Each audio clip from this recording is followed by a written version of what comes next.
guy, what we call it, a good coach, and as well as a speaker, no other than Miss Teri Holland.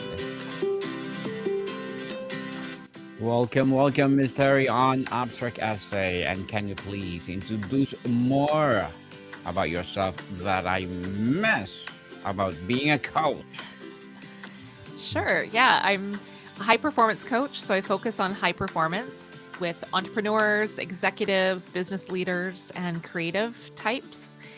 And I use neurolinguistic programming and hypnotherapy in my coaching practice, as well as I have my own podcast and I'm a professional speaker as well. Yes, and thank you so much for being on Abstract Essay. Thank you for sharing your knowledge and wisdom to the world. And let's make a great show as you one of your advocacy. Let's talk about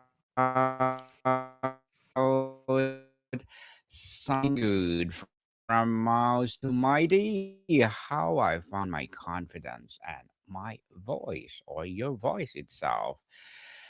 So, Mouse, can you describe what the mouse version of you look, felt, and sound like in everyday life?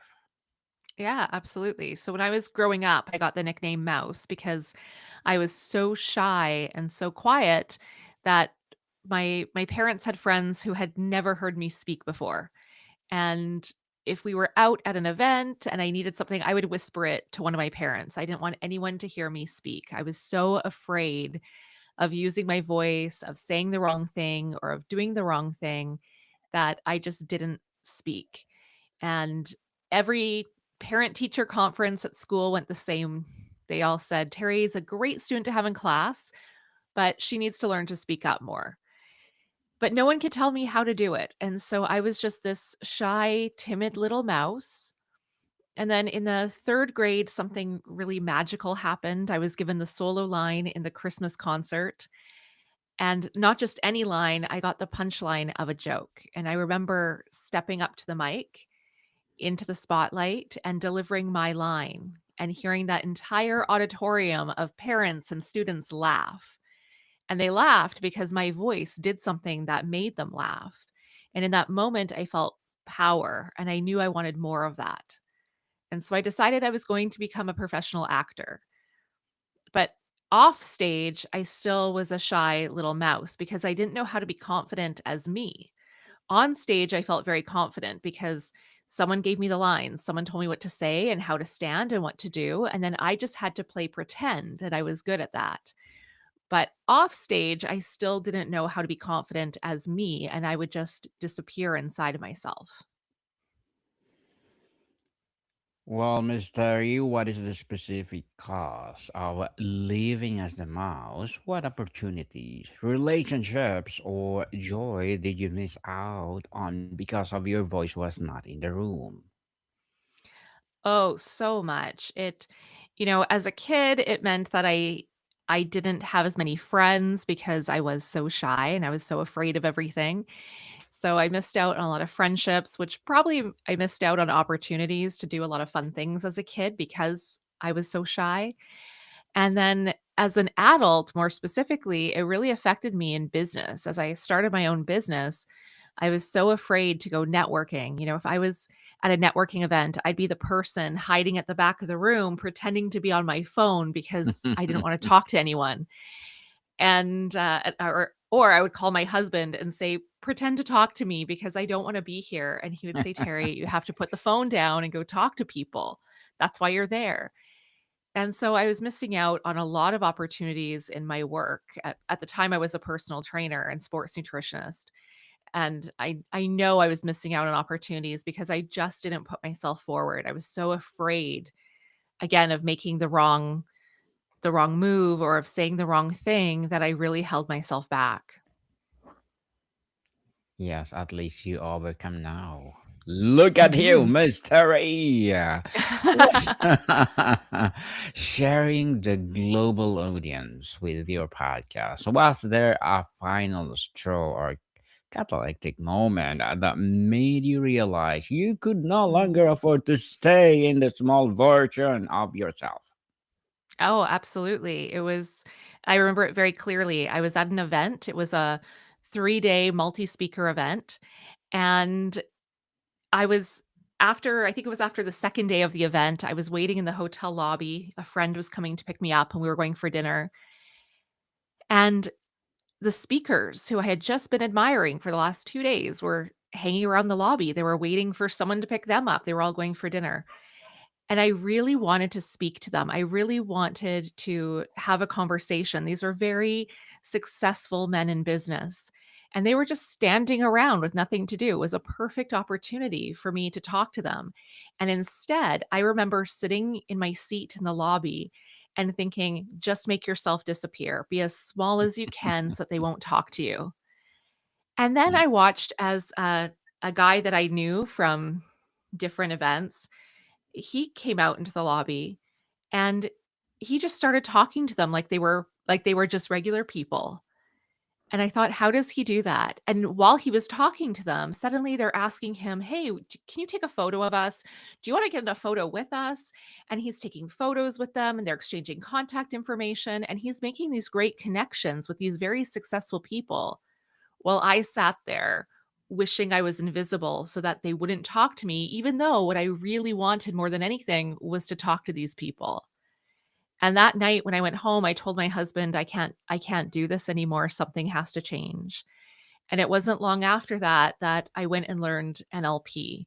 And that's what began to change everything for me. That's where I really learned how to become confident.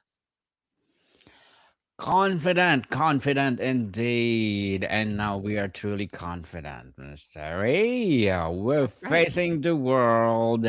And the journey from mouse to mighty implies not just an external action, but internal Mhm. shift. What was the first smallest belief about yourself that you had to change to even begin this process? Oh, I would say it wasn't a small belief at all. The first belief I had to change was one of the biggest beliefs I had, and that was that I wasn't good enough. And Yeah. I had to change that very quickly and to believe that not only am I good enough, but I'm more than good enough and that I deserve to be in the same rooms as these powerful, important people and that I deserve to have a voice. That's what I needed to change. Yes, we deserve a voice to the world. A Mhm. legacy indeed. Right, Mr. Yeah. Ria? Finding your voice or finding my voice can mean many things. Speaking Mhm. up, setting boundaries, expressing creativity. How do you discover what your authentic voice actually sound like or sounded like beneath the fear and the people pleasing? Well, it sounded a lot like my podcast, to be honest. I once I worked through all the things I need to work through, um, I started a podcast, and I started a podcast with the intention of sharing my journey in personal development. I didn't think anyone would actually even listen to it, to be honest, but it was something creative for myself where I could talk about things that were important to me and relevant. And that's where I really found my authentic voice was just by getting on the mic and I recorded every single day for the first month to a month and a half. I did an episode a day and just doing it over and over again, I started to find my own voice, my own rhythm, my cadence, the way that I like to communicate. And it became a lot easier for me to speak. Yes, practice make you perfect, people. Not, if not perfect, at least you're better for the Better. person. Yeah.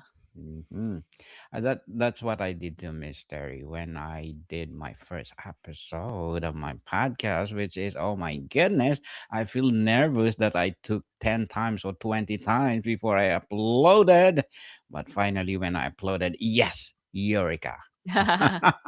Yeah. Yes. So, can you walk us through a specific early instance where you consciously choose to use your mighty voice, even though it felt terrifying?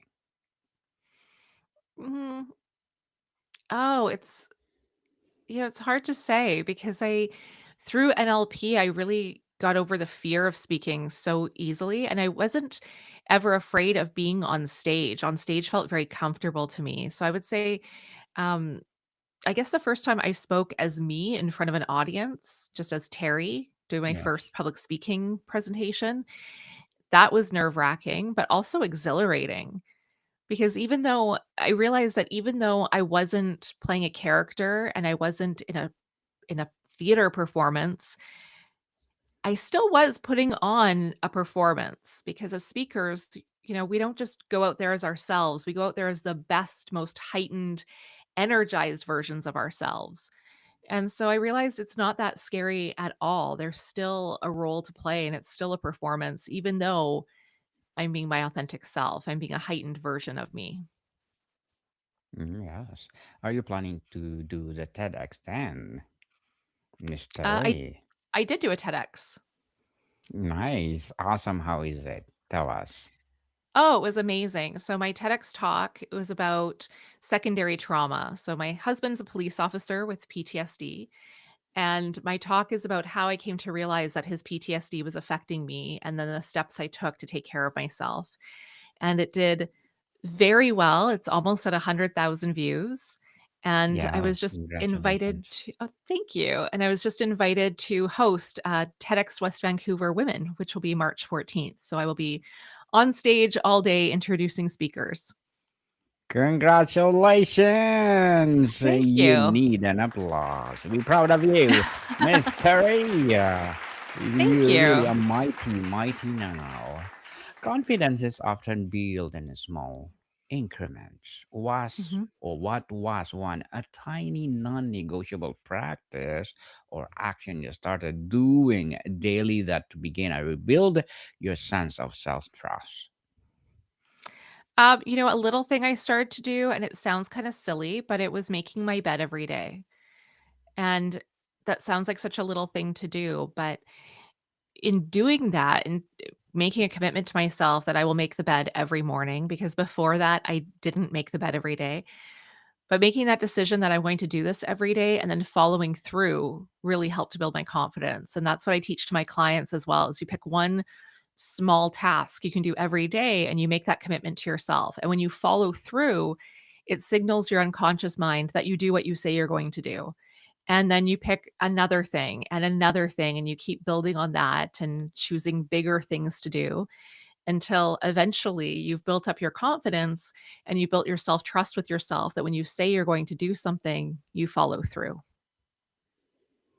The process and the practical tools, Miss Terry. What was the most surprising source of strength or insight you discovered within yourself during this transformation?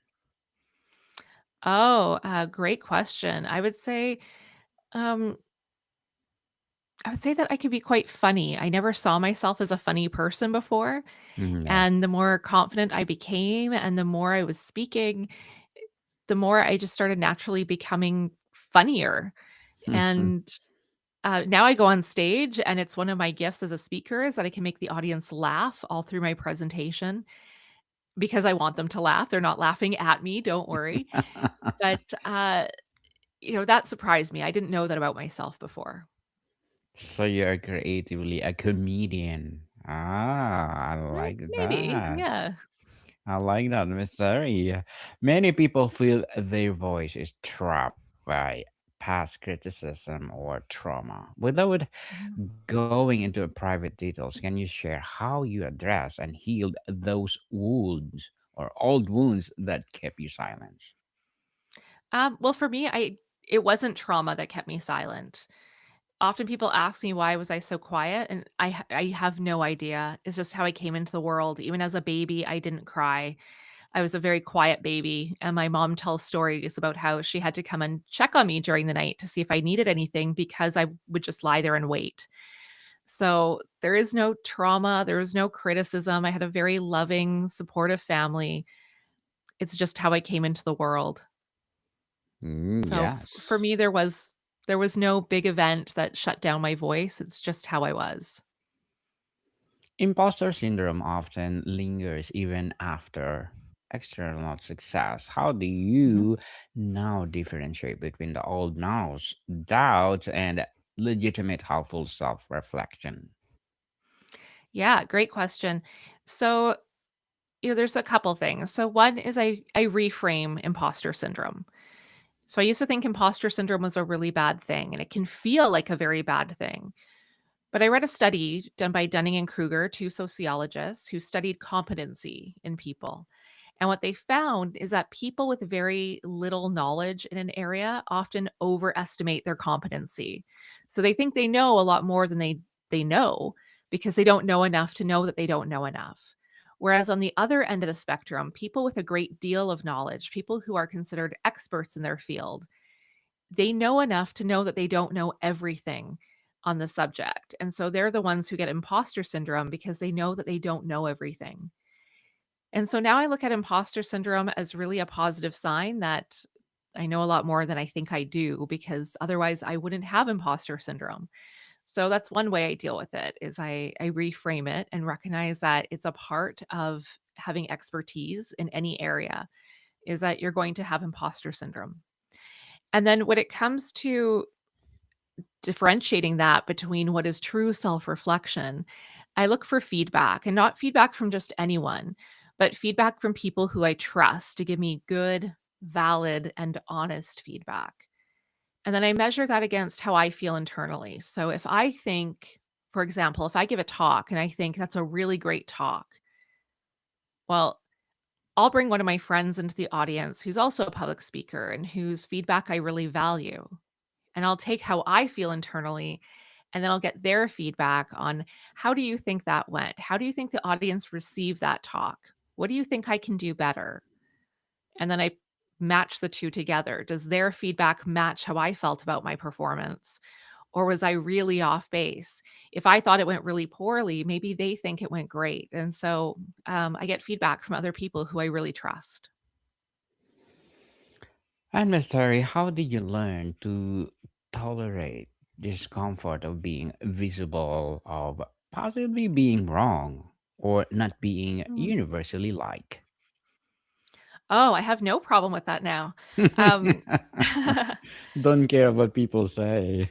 no, no, and I really don't. And I think it's a process of desensitization. Like when I first put myself online and I first became a coach and started promoting myself online, I got bullied by three women who I used to know back in my younger days, back in my when I was about like 17, 18 years old. We all worked together and we hung out on weekends together. Hmm. And I don't know why, but they decided to harass me online once I started running ads for my business, and they posted all kinds of awful comments. They made up false reviews about me, and I'll never know why they did it. But for about 48 hours straight, I was nothing but bombarded by these three women. And at that time, I just wanted to quit. And I remember talking to my coach at the time, and I said, Jeff, if this is what it means to be visible online, then I don't want it. And he said to me something I'll never forget. He said, Terry, you want to be like Tony Robbins or Oprah one day. How much hate mail do you think they get every single day? How many True. millions of people do you think are out there who just want to see them fail? And he said, you Yeah. have three people right now who hate you. This is your lesson in resilience because if you can't deal with three people hating you, you can't deal with a million people hating you when you're at that level. Mm, And that's yes. always stuck with me. And then he gave me a challenge to do one this was when Facebook Live first came out. And he gave me a challenge to go live on Facebook every single day for 100 days just Yes. to get over it. And by the end of that 100 days, I didn't care what I looked like. I didn't care what I sounded like. I would just Yes. go on and I would talk about whatever I felt like talking about that day. And if I got negative comments or negative feedback, I just didn't care anymore. So it's really a process of desensitization. And the only way to get over it is to put yourself out there and get through it. Yes, and those women get jealous to you, Misery, for your success because Thank they you. cannot do what you are doing. That's right. And thank you for empowering us. That's so inspiring. And Thank you. how has discovering your mighty voice changed the way you make decisions, both big and small, in your life today? Oh, well, I don't hold myself back. If there's something I want, I go for it. So I'm no longer hiding at the back of a room. I'm no longer pretending to be on my phone at a networking event. In fact, I've been told that when I walk into the room, everybody notices I'm there. I'm not afraid to take up space and have a big presence in a room. And in fact, I enjoy it. So I would say it changes not so much my decisions, but it changes the decisions that are available to me. It's opened up opportunities so that I can make decisions on them. Where before, the decision was made before I stepped into the room because I wasn't going to find the opportunity there. Yes, and such an empowering voice, Mr. And Thank before we you. wrap up our discussion for today, I inviting you to please do listen to my other podcast, people. My other podcast, because my abstract essay is already in fifth season, abstract poetry in second season, and my book 101 review in fifth season too, comedy 101 in third season, and my food 101 is my sixth season this December. Geography 101, Love Letters, Movie 101, Music 101 on third season, Science 101, Sex 101, second season, and my baby podcast, Law 101, Mental Health 101, Bible Versus 101. Please listen to them wherever you listen your podcast. And Miss Terry, tell us if our audience takes away one core message or feeling from Mouse to Mighty, what would it be and why? Well, that would be that you have a voice for a reason and your voice deserves to be heard. Yes, people, and stop procrastinating. If you have the voice, show it to the world, just like Mystery. And don't care what people say about you. Go, That's right. go, go. Set your legacy to the world, just like Miss Terry and I. Yeah. And again, thank you so much for sharing your knowledge and wisdom to the world, Miss Terry. So, can you please invite the listeners to support your advocacy, your business, or whatever projects that you're doing right now? Yeah, well, the best way would be to go to my website, terryholland.ca, and sign up for my newsletter. That's where you can support me right now, and that's where you can stay in touch with me. Yes, keep in touch, people. We're going to make it happen and again and again. Tell us, Miss Terry, expound this phrase on your website. Yeah. So, what that means is that when my clients come to me, they usually have a big goal, a big dream in mind, something they want to accomplish that they're just not sure if they can do it. And when they work with me, we're going to make it happen. And not just once, but we're going to make it happen again and again until they're ready and confident enough to do it on their own. Yes, yes, I hope you will be my guest again and again and again. Let's Absolutely. empower people all over the world through our podcast. Who knows, we can collaborate a podcast called Coaching 101. Hmm. Oh, my God. Yeah. Is it interesting, Mr. Ria? Possibly. Yeah. Possibly. I have a lot of 101 and I want to create Coaching 101. Who knows, it will be materialized. Tune in, people. Who knows, Mystery and I will have this podcast. So, Mystery, thank you so much for your time. Thank you. Modcom people, see you soon.